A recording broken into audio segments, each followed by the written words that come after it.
I'm sorry if I sound a bit stuffy. I am so sick right now. I saw a couple of videos where the artists go on Pinterest and search up for some words, and based on the results, they will draw the first picture that comes up. But I thought to push it up a bit and decided no matter how weird the combo gets, I will combine 5 of them into one painting, and I will only use default textured brushes on Procreate for this one. So based on my feed, these are the results I got, and as you can see, they are very cutesy, pinkish, kawaii-chan kind of vibe. I don't know why so much pink though. I'm more into bright, vibrant pastel colors. So here's the reference board. Combining them was not hard at all because they're pretty compatible to begin with. I figured out the composition pretty quick, and this is what we're working with. For this painting, I was very much adamant to work with different textures, and looking back at my past works, I always felt like my drawings were very flat.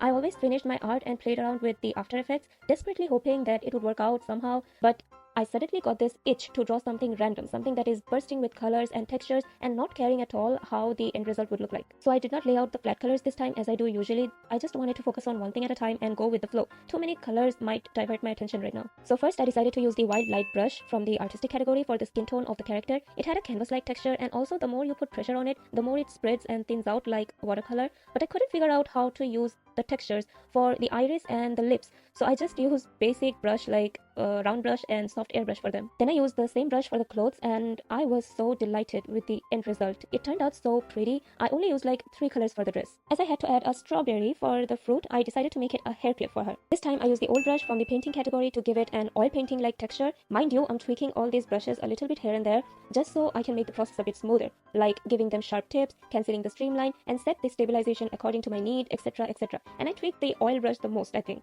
Before I do anything else, I felt like I should finish the background because it was not working out without that, and I felt like something bright and bubbly would only fit the theme, so I chose the Wide Awake brush from the lettering category. I put some random wiggly lines with different pastel colors, and then I used the Liquify tool to give it a bunch of swirly effects, and when I was happy with it, I lowered the opacity because it was a bit too bright. And there goes our background. I could not figure out which texture brush to use for the bunny. I liked a lot of brushes, but I didn't know how to effectively use them and make the bunny look cute since I'm literally using them for the first time. So I decided to use the soft airbrush plus the lasso tool plus the smudge tool. I have seen a lot of different artists use this method, and I swear I am not going back. The bunny looked so nice and edible.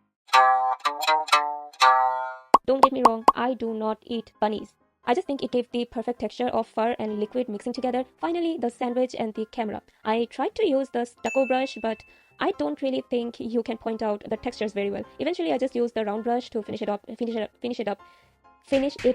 as fast as possible with the help of the lasso tool. Did I not say I am never going back? To finish it off, I adjusted the whole thing to my liking and set up a pink layer with the noise effect because I thought it would look good. And this is the final piece.